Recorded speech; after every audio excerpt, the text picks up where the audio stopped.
बिस्मिल्लाहिर्रहमानिर्रहीम। जानवर ज़बह करते वक्त कुछ चीज़ें ऐसी हैं जिनका ख़्याल रखना ज़रूरी है।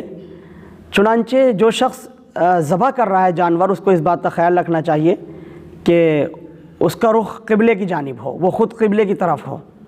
और कुरान करीम की आयत पढ़े, इन्नी वज्जहतु वजहिय लिल्लज़ी फ़तरस्समावाति वल अर्ज़ हनीफ़न वमा अना मिनल मुशरिकीन क़ुल इन्न सलाती व नुसुकी व महयाया व ममाती लिल्लाहि रब्बिल आलमीन। ये दुआ पढ़ें और बिस्मिल्लाहि अल्लाहु अकबर कहकर जानवर को ज़बह करें।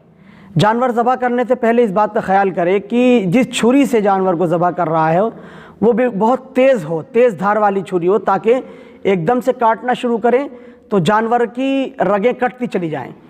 रगें काटने के सिलसिले में 4 रगों का कटना ज़रूरी है, हुल्क़ूम और सांस की नली और 2 नलियाँ खून की होती हैं। इन 4 रगों का कटना ज़रूरी है। अगर 3 भी कट गई तो कुर्बानी हो जाएगी। अगर 3 भी रगें नहीं कटी हैं तो फिर कुर्बानी भी दुरुस्त नहीं होगी, हलाल नहीं होगी। इसी तरह से अगर जानबूझकर बिस्मिल्लाह अल्लाहु अकबर कहना भूल गया, अल्लाह का नाम लेना जानवर पर भूल गया कुर्बानी करते वक्त, जानबूझकर के उसको छोड़ दिया, तो वो न जानवर हलाल होगा और न कुर्बानी दुरुस्त होगी। ये भी चीज़ बहुत ज़्यादा अहम है, इसका भी ख़ास तौर पर ख्याल रखना चाहिए। एक बात और यहाँ ध्यान रखने की है, वो ये है कि ऐसा होता है बसा औक़ात कि हम कुर्बानी कर रहे हैं और कुर्बानी करते करते फ़ौरन जो कसाई है उसके हाथ में छुरी दे दी और उसने काटना शुरू कर दिया।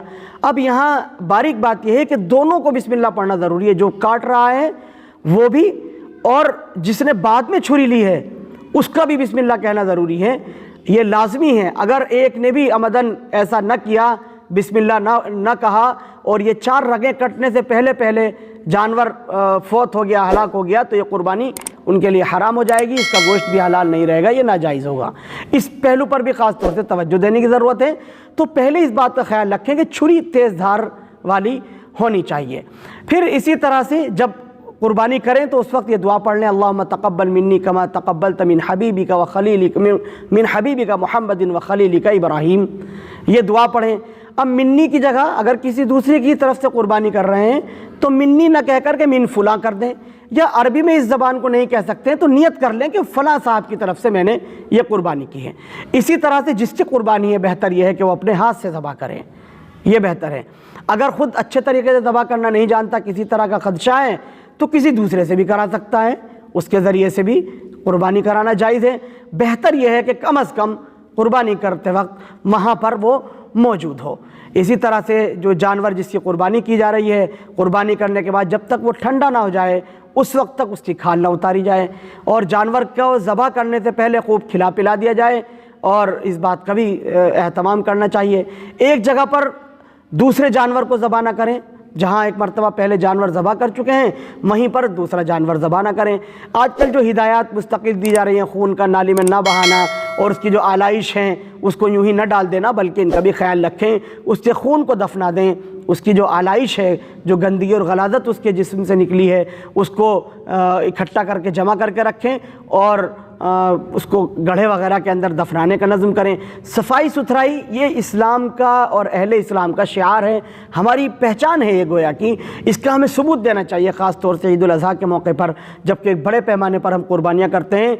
ज़बरदस्त तरीके से हमें चाहिए कि हम सफाई सुथराई का अहतमाम करें, नज़म करें, किसी भी तरह से हम तकलीफ़ का मौका ना दें और किसी को शिकायत का मौका ना दें, तो यकीनन हमारा ज़बीहा भी दुरुस्त होगा, हमारे इस अमल से एक बेहतरीन पैगाम जाएगा। तो ये कुछ मसनूनात हैं जिनका हम ख्याल रखेंगे तो यकीनन ये हमारे हक़ में बेहतर है और इसका एक बेहतरीन और अच्छा पैगाम भी जाएगा और इंशाअल्लाह अल्लाह की बारगाह में हमारी कुर्बानियाँ कबूल होंगी।